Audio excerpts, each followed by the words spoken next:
அஸ்ஸலாமு அலைக்கும் வரஹ்மத்துல்லாஹி வபரகாத்து.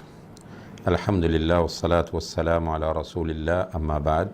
நடத்தை கெட்ட மனைவியை என்ன செய்வது என்று ஒருவர் கேட்கிறார். இந்த கேள்வியை பொறுத்தவரையில் அன்புள்ள சகோதர சகோதரிகளே, உண்மையிலேயே ஒவ்வொரு ஆண்மகனும் தனக்கு மனைவியாக அமையக்கூடியவள் ஒரு நல்ல பெண்ணாக, நன்னடத்தை உள்ள பெண்ணாக இருக்க வேண்டும் என்பதையே விரும்புவார்கள். அதனால்தான் அல்லாஹுடைய தூதர் ஸல்லல்லாஹு அலைஹி வஸல்லம் அவர்களும் திருமணம் பற்றி பேசுகிற சந்தர்ப்பங்களில் மார்க்கப்பட்டுள்ள பெண்ணை நீ மணந்துகொள் என்று சொல்கிறார்கள். இந்த உலகத்தில் ஒரு மனிதனுக்கு கிடைக்கிற மிகப்பெரிய ஒரு பொக்கிஷம் சாலிஹான மனைவி என்று நபி ஸல்லல்லாஹு அலைஹி வஸல்லம் அவர்கள் அடையாளப்படுத்துகிறார்கள். அல்லாஹு தஆலா அவ்வாறான மனைவிமார்களாக நம்முடைய மனைவிமாரை ஆக்க வேண்டும். திருமணம் முடிக்காமல் இருக்கிறவர்களுக்கு சாலிஹான மனைவிகளை கொடுக்க வேண்டும் என்று துஆ செய்வோம்.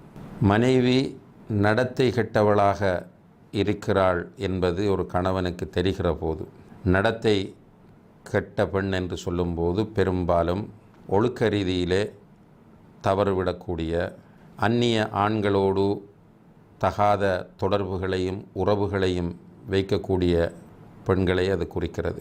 இவ்வாறான பெண்களை எந்த ஒரு ஈமானுள்ள ரோஷமுள்ள கணவனும் பொருந்தி கொள்ள மாட்டார்.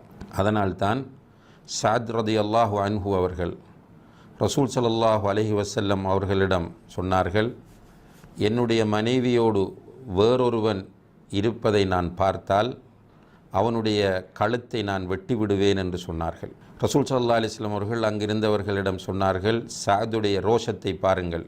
அவருடைய ரோஷத்தை பாராட்டுகிறார்கள். அல்லாஹ்வும் ரோஷப்படக்கூடியவன், நானும் ரோஷப்படக்கூடியவன், ஸஅதும் ரோஷப்படுகிறார் என்று ஸஅத் ரலியல்லாஹு அன்ஹு அவர்களுடைய அந்த ரோஷத்தை நபி ஸல்லல்லாஹு அலைஹி வஸல்லம் அவர்கள் வாழ்த்தினார்கள், பாராட்டினார்கள் என்பதை அந்த ஹதீஸிலே நாம் பார்க்கிறோம். எனவே ஒவ்வொரு நல்ல கணவனும் நிச்சயமாக தன்னுடைய மனைவி நிறை புரள்வதை, நடத்தை கெட்டு போவதை ஏற்றுக்கொள்ள மாட்டான் என்பதுதான் உண்மையாகும். ஒரு மனிதர் தன்னுடைய மனைவி நடத்தை கெட்டு போகிறாள் என்பதை கண்டால் முதலிலே அந்த மனிதன் அந்த பெண்ணுடைய விஷயத்தில் சில வழிமுறைகளை கடைபிடிக்க வேண்டும். குறிப்பாக சூரத்து நிசா 4வது அத்தியாயத்தின் 34வது வசனத்தில் அல்லாஹு தஆலா சொல்லும்போது, வல்லாத்தி தஹாஃபூன நுஷூஸஹுன்ன, உங்களுக்கு கட்டுப்படாமல் போய்விடுவார்கள் என்று நீங்கள் பயப்படக்கூடிய உங்களுடைய மனைவிமாரை பொறுத்தவரையில் ஃபைதூஹுன்ன, அவர்களுக்கு நீங்கள் நல்லுபதேசம் செய்யுங்கள். அவர்களை அழைத்து உட்கார வைத்து கவுன்சலிங் செய்வது, அவர்களுக்கு நசிஹத் செய்வது, இந்த நடத்தை தவறானது என்பதை அவர்களுக்கு உணர்த்துவது. இதற்கும் அவர்கள் கட்டுப்பட்டு வரவில்லை என்றால் வஹ்ஜுருஹுன்ன ஃபில் மவாஜ, படுக்கைகளில் அவர்களை பிரிந்து உங்களுடைய கோபத்தையும் கவலையும் வெளிப்படுத்துங்கள். அதற்கு பிறகு வதுரிபூஹுன்ன, அதோடு சேர்த்து நீங்கள் அவர்களுக்கு அடியுங்கள்.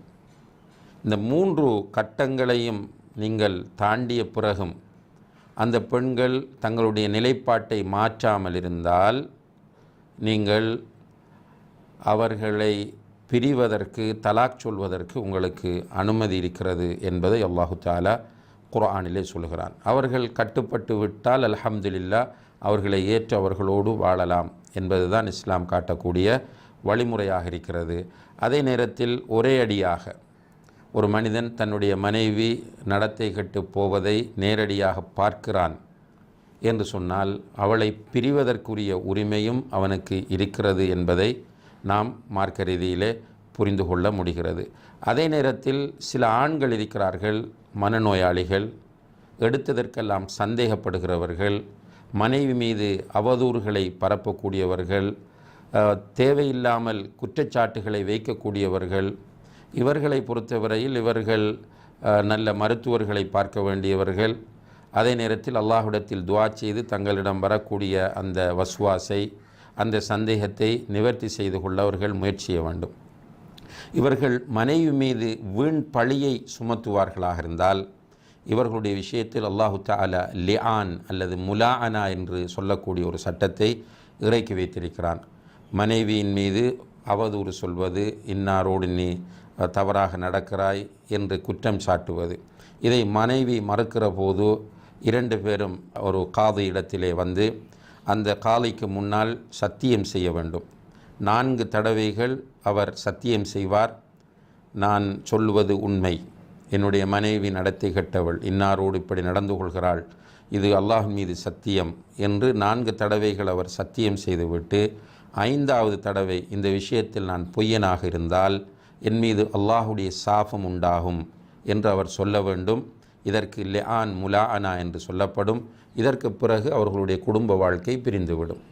எனவே அன்புள்ள சகோதர சகோதரிகளே, ஒரு பெண் தன்னுடைய மனைவி நடத்தை கெட்டவள் என்பது ஒரு கணவனுக்கு தெரிந்தால் முடியுமானவரை அவளுக்கு நசிஹத் செய்து இஸ்லாம் சொல்லக்கூடிய வழிமுறைகளை பேணி அவளை திருத்துவதற்கு முயற்சிய வேண்டும். இல்லாத பட்சத்தில் அவளை தலாக் சொல்வதற்கு அந்த கணவனுக்கு உரிமை இருக்கிறது. வல்லாஹு தஆலா ஆலம். எமது நிகழ்ச்சிகளை யூடியூப் வாயிலாக தொடர்ச்சியான பயான்களை பார்வையிட டாக்டர் முபாரக் மதனி ஆஃபீஷியல் எனும் யூடியூப் சேனலை சப்ஸ்கிரைப் செய்யுங்கள்.